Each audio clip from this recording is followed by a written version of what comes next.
All right, well, there may be more refs on the court to give Boogie those techs. You haven't factored that into your equation, Zach Lowe. The NBA is going to experiment in that direction, starting in the D-League, where a handful of games will feature 4- and 5-person crews instead of the usual 3. The league says this is in an effort to, quote, collect data on how this would work. Come on, man. What's next, yo? This is... Please tell me you're not riding with me. Look, I'm fine. It's the D-League. Try anything. Try 12-foot hoops. Try 6-on-6. I don't care. D-League, I don't care. You can implement four-pointers and 5-pointers in the D-League. 40-minute games. Don't bring this into our game. The court is already crowded with 3 refs and the 10 players out there. Come on, man. There's some feeling that things would get called more correctly, and that way players would What be the hell frustrated. we got instant replay for? Well, but here's the thing.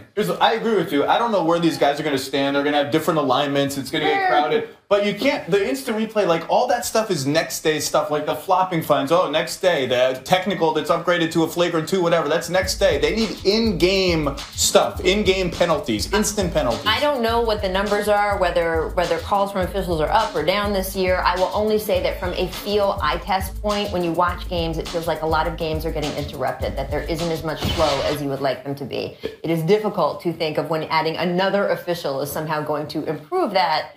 But, you know, you do want accuracy. Over-officiating. So I don't know. Doc, I was at the Clippers game. You were at the Clippers game last night. You remember Doc Rivers said prior to the game, someone asked him about this. He goes, I liked it better when there were only 2 officials. I got away with a lot more. So I think some guys would like to see us move back in that direction. I agree.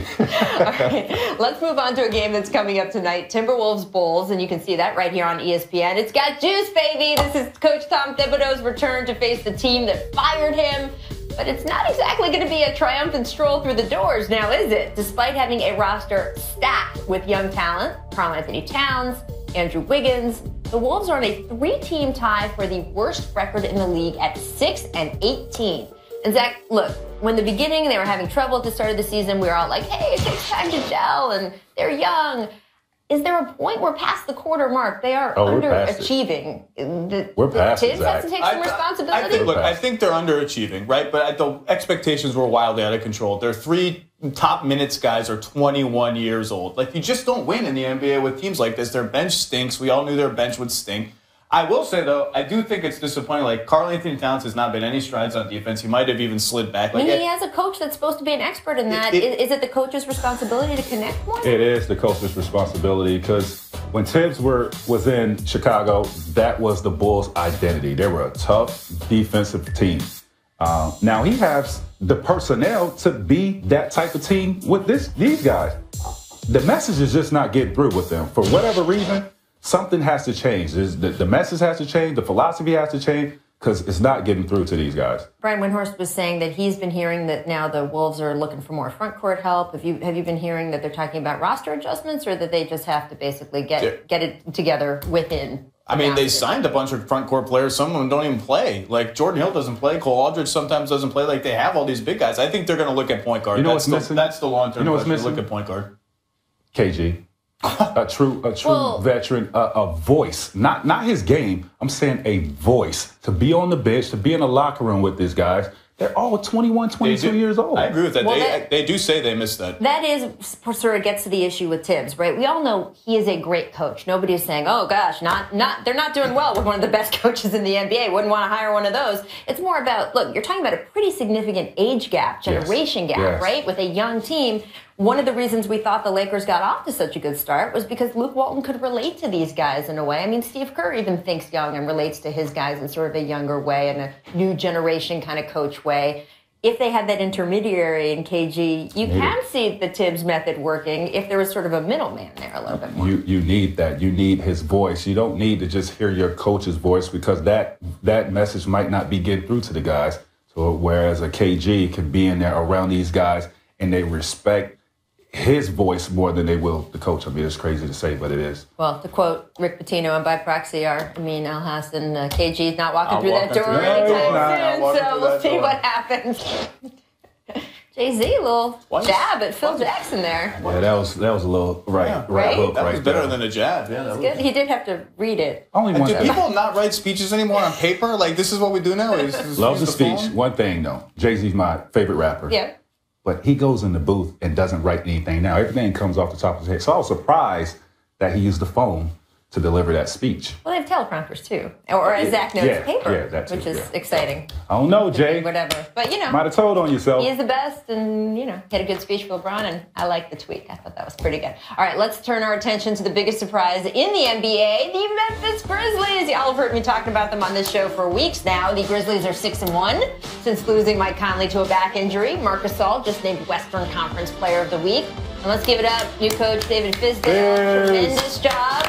Young makeshift lineup that beat the Warriors by 21 points. I mean, look, guys, 17-8.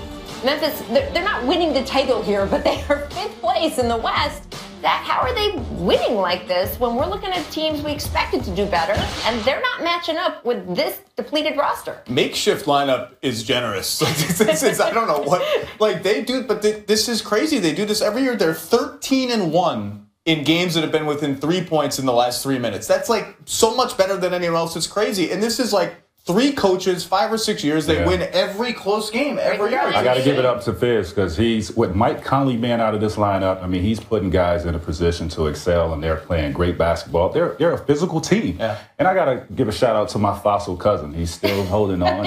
Oh.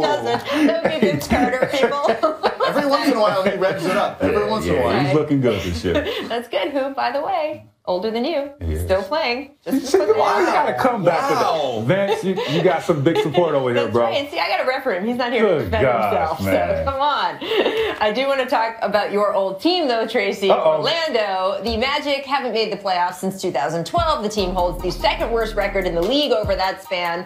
Behind only, yes, the Sixers, who purposely tanked all those seasons away. But hey, have no fear, Magic fans. CEO Alex Martins has some good news for you. I mean, sort of. He told the Orlando Sentinel, quote, I certainly believe by 2030, you're reading that right, we will have won at least one championship. And I say at least, I firmly believe we're going to get there. And once you get there, you got the kind of team that hopefully can come back. So, shout out to 2030, eh? You're really going out on a limb with that one. Take over, Zach. What is the point of this?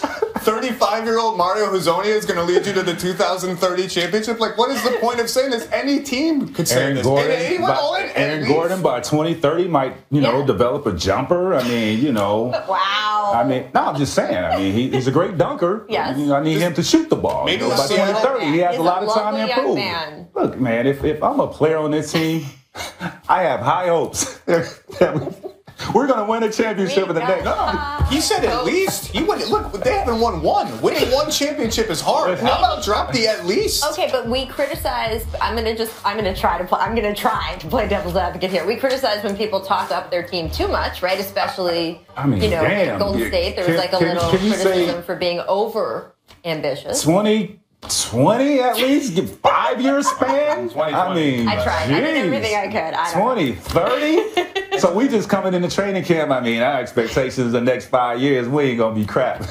we ain't compete for nothing. In all seriousness, how far away do you think the Magic are from being competitive for playoff position? Eastern to get the 8th seed in the Eastern Conference? Yeah. I mean, they could get it this year. Who cares? Okay. I mean, to get the 8th seed is like... just go get beat up by Cleveland? Oh, just to make the playoffs? Yeah, make the playoffs. If you were a fan in Orlando, that would be nice. It would be great. That's what they want to do. Right? Frank Vogel's a good coach. Yeah, but that roster, man, I actually think I could make that roster. But he did not say, I think we could get a couple of playoff appearances by 2030. He said a couple of titles. I can give you like 15 minutes. In today's game, I would give you like 10 points. And he means it. You would need to pay him. What if they sent you to the D League like Hezonja? The hell? They have 5 officials there now, so you'd be all good. No. I'll be like Boogie. I'll have so many times. All right, got to take a quick break, but first, here's our distant replay from this date in 2001. Oh, we got a Darius Miles sighting. Are you kidding me? Oh. Bump the forehead. Y'all deep in the video book. Darius Miles. Darius Miles is probably like 330 right now. Like 340. Ouch. Guys, Rockets coach Mike D'Antoni had an amazing quote last night. He was asked why he didn't double Brook Lopez, considering some of the points Lopez was scoring, and Mike said, nah, those are just twos. They don't hurt us. I mean, look, Trace, Rockets are 18-7, second in the league in scoring. Does D'Antoni have a point? He does, because this is his style. That's what those guys try to do. They're gonna outshoot you. They're gonna shoot 33s and 30, 40. Well, 43s. That's just his philosophy. That's what they do.